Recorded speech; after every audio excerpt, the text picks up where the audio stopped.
Bonjour, dans cette nouvelle vidéo, je vous présente trois différentes maladies des lapins liées au manque d'hygiène dans votre élevage. On se dit à tout à l'heure après le générique.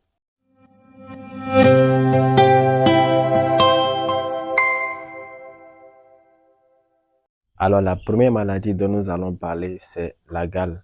Pour ceux qui ne connaissent pas la gale, déjà, il y a deux types de gale. Nous avons la gale des extrémités des pattes que je vais afficher là. Et le second type qui affecte le corps de l'animal qui sera là ou là.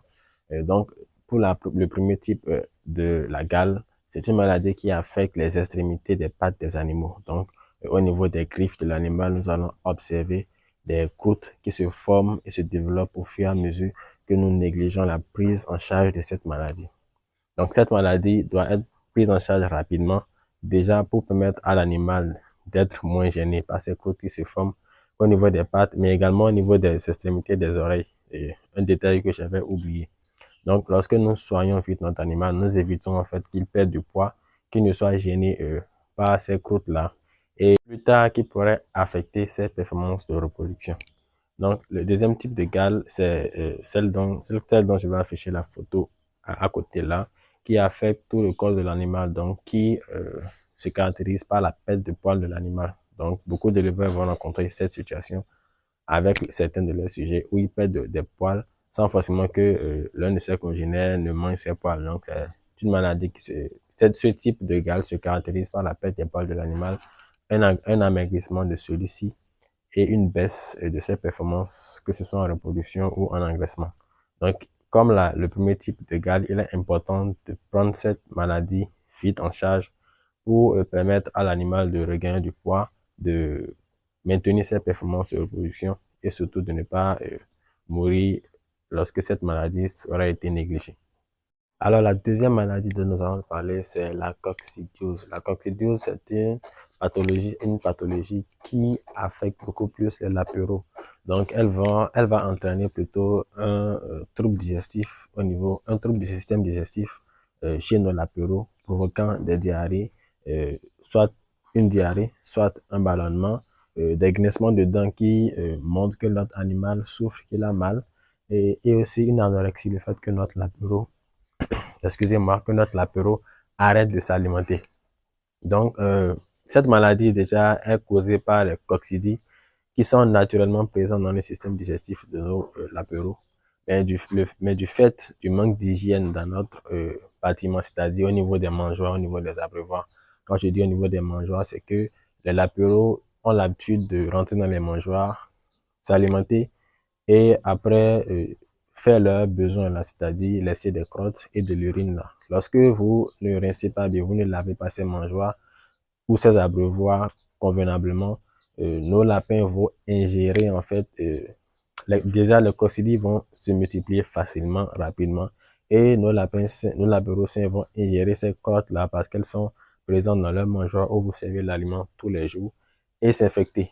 Donc, lorsque le nombre de coccidies dans le système digestif de l'apéro devient très important, et ça va créer ce qu'on appelle la coccidiose. Donc, ce n'est pas la maladie en elle-même qui tue l'apéro, mais en fait, c'est la diarrhée qui va provoquer une déshydratation importante de nos lapéraux et des douleurs au niveau du système digestif.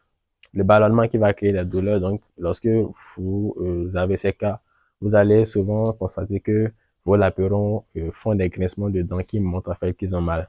Et également l'anorexie et l'arrêt d'injection de l'eau qui vont affaiblir son système immunitaire, son système digestif et provoquer par la suite la mort de l'animal.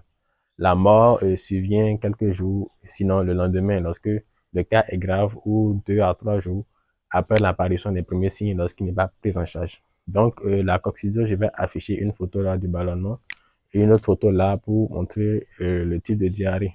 Il se peut que la diarrhée soit liquide et qui présente des sortes de mauve collantes blanches dans leur déjection.